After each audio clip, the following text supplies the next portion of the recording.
Hello everyone, स्वागत है सभी का। आज हम जानेंगे कि छोटे बच्चे जो हैं वो अपनी भाषा में, मातृभाषा में बड़ों के बराबर ही होते हैं। चाहे उनकी मातृभाषा कोई भी हो, वो अपनी भाषा की बारीकियों को समझते हैं, है ना। ये जो एज अ पेरेंट्स और एज अ टीचर हमें ये जो चिंता रहती है कि छोटे बच्चे स्कूल में आकर ही चीज़ें सीखते हैं, भाषा का प्रयोग, सही प्रयोग करना, ये जो धारणा है वो निराधार है। भाषाई दृष्टि से ये कहना गलत है कि बच्चे बच्चे होते हैं। ठीक है, कुछ उदाहरणों के माध्यम से इसे समझते हैं। ये स्थिति आपको अमूमन अपने आसपास देखने को मिल ही जाती होगी कि एक छोटा बच्चा कोई चीज़ हासिल करने के लिए ज़िद करता है ना। अपनी माँ से किसी चीज़ को लेने के लिए बच्चे अलग तरीके से भाषा का प्रयोग करते हैं, जिसमें एक प्रकार की ज़िद शामिल होती है या नखरा शामिल होता है। लेकिन यही बच्चा जब स्कूल में जाएगा तो अपने टीचर से बात करते वक्त भाषा के किसी दूसरे रूप का प्रयोग करेगा। उसमें थोड़ी औपचारिकता आएगी, फॉर्मल तरीके से पेश आएगा। जिस तरह से वो अपनी माँ से या फिर अपने दोस्तों से बात करता है, उस लहजे में अपने टीचर से बात नहीं करेगा। उसका लहजा बदल जाएगा, टोन बदल जाएगी, है ना। इसके अलावा छोटे बच्चे आपने देखे होंगे कि छोटे बच्चे अपने छोटे भाई बहन से चीज़ों को अगर चाहते हैं तो बहलाकर फुसलाकर उनसे हासिल कर लेते हैं। कहते हैं, अरे देखो ये तो ख़राब हो गया है, इसमें तो मिट्टी लगी है, लाओ इसे धोकर लाता हूँ, है ना। और इस तरह से वो अपनी मनचाही चीज़ हासिल कर लेते हैं। यानी अलग अलग व्यक्ति के साथ अलग अलग समय पे वो भाषा को बदलना जानते हैं। समाज में भाषा का इस्तेमाल कैसे करना है यह भी सीखते हैं। व्यक्ति, स्थान और विषय के अनुसार भाषा कैसे बदलनी है, यह बात बच्चे बहुत जल्दी सीख जाते हैं, स्कूल में आने से बहुत पहले। भाषाओं के माध्यम से वे अपने समाज के इतिहास, रीति रिवाज और संस्कृति को भी आत्मसात करते हैं। वे जानते हैं कि किस परिस्थिति में किस आदमी के साथ किस समय पर कैसी बात करनी चाहिए। ये 3 उदाहरणों के माध्यम से हमने समझा। एक और उदाहरण देखते हैं। ये संवाद दो बच्चों के बीच भोजपुरी में दिया गया है। सेम संवाद हिंदी में भी दिया गया है। आप पॉज करके दोनों संवादों को देख सकते हैं। दो भाषाओं में देने का मकसद यही है कि ये बताना कि बच्चे की मातृभाषा चाहे कोई भी हो, वो अपनी भाषा में निपुण होता है। चलिए कुछ चीज़ों पे हम गौर करते हैं। यहाँ पे रोहित जो है वो पुल्लिंग है, इसलिए तारा का इस्तेमाल हो रहा है। किंतु मनीषा जो है वो स्त्रीलिंग है, इसलिए तारू का इस्तेमाल किया जा रहा है।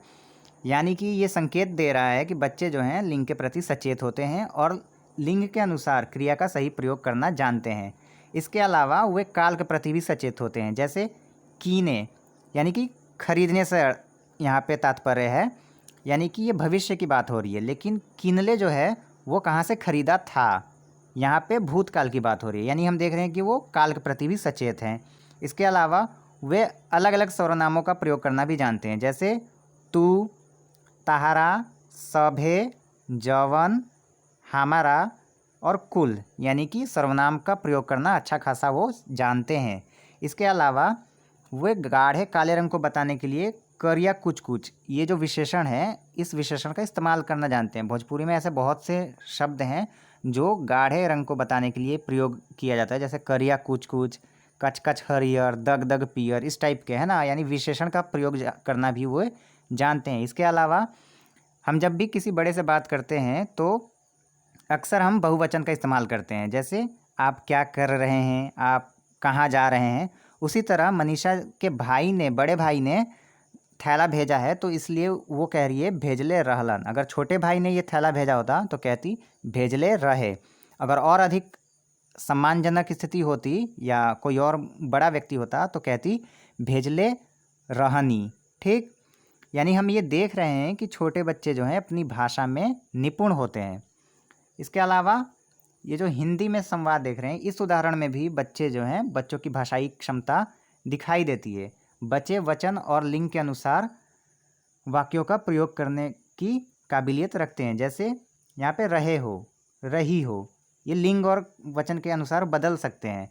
इसके अलावा हम ये भी देख रहे हैं कि जो तुम सर्वनाम है, इसके अलग अलग रूप, तुम, तुम्हारा, तुमने, तुझसे, तेरा, तेरी, मेरी, इस तरह के जो अलग अलग रूप हैं, तो किस स्थिति में कौन सा रूप प्रयोग में लाया जाए, ये भी बच्चे बहुत अच्छे से जानते हैं।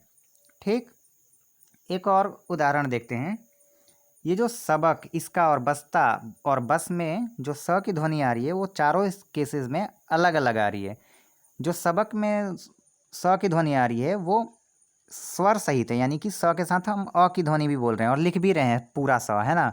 लेकिन इसका में जो हम बोल रहे हैं इसका, वो ऐसा लग रहा है जैसे स आधा है, किंतु लिख हम पूरा रहे हैं, यानी कि लिखा स्वर सहित जा रहा है लेकिन बोला स्वर रहित जा रहा है।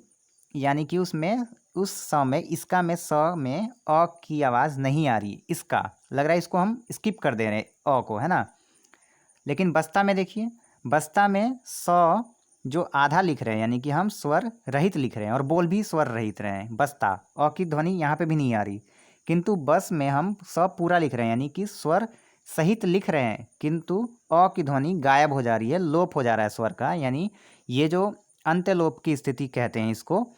तो ये तो बहुत बारीकी चीज़ है, व्याकरण की बहुत बारीकी चीज़ है, किंतु अगर जब बच्चा सबक, इसका, बस्ता, बस बोलता है तो उसके बोलने में अंतर आता है, ठीक है। यानी वो स, ब, त, क आदि ध्वनियों को एक दूसरे से अलग कर पाने की काबिलियत रखता है। तो सवाल ये है कि ये काबिलियत वो कहाँ से, ये इतनी बारीक चीज़ कैसे पकड़ लेता है। तो इसका जवाब है कि बच्चों में भाषा सीखने की जन्मजात क्षमता होती है। इन उदाहरणों के माध्यम से हम समझ पा रहे हैं कि बच्चों में स्कूल जाने के बहुत पहले ही भाषाई व्याकरण की व्यवहारिक समझ होती है। यदि बच्चों को अधिकाधिक भाषा प्रयोग का अवसर दिया जाए और उनकी भाषाई क्षमता में विश्वास रखा जाए तो उनके भाषाई प्रयोग को हम समृद्ध बना सकते हैं। इसके अलावा ये जो एनसीईआरटी का भारतीय भाषाओं का शिक्षण का आधार पत्र है, वो ये कहता है कि हमें ये मालूम होना चाहिए कि सभी बच्चे 3 साल से पहले ही अपनी भाषा के मूल तथा उपतंत्रों से अच्छी तरह से परिचित हो जाते हैं, जिसमें सामाजिक सहसंबंधों के जरूरी हिस्से भी शामिल होते हैं। केवल भाषिक ही नहीं बल्कि संप्रेषण की दक्षता भी ग्रहण कर लेते हैं। अर्थात एक 3 साल के बच्चे से किसी भी ऐसे विषय पर अच्छी तरह बातचीत की जा सकती है जो उसके संज्ञानात्मक दायरे के अंदर आता हो। संज्ञानात्मक दायरा मतलब उनकी समझ के भीतर आता हो, उनकी जानकारी में हो।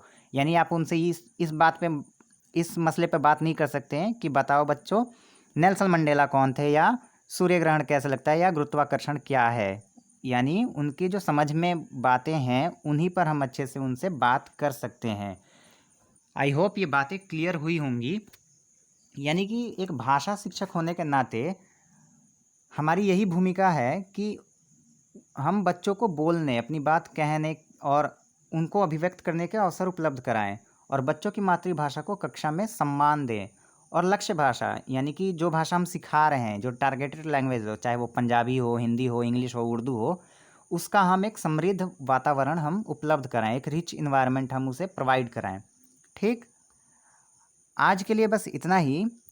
तब तक के लिए आप अपना बहुत अच्छे से ख्याल रखिए। मिलेंगे अगली वीडियो में। हमारे साथ बने रहने के लिए बहुत शुक्रिया।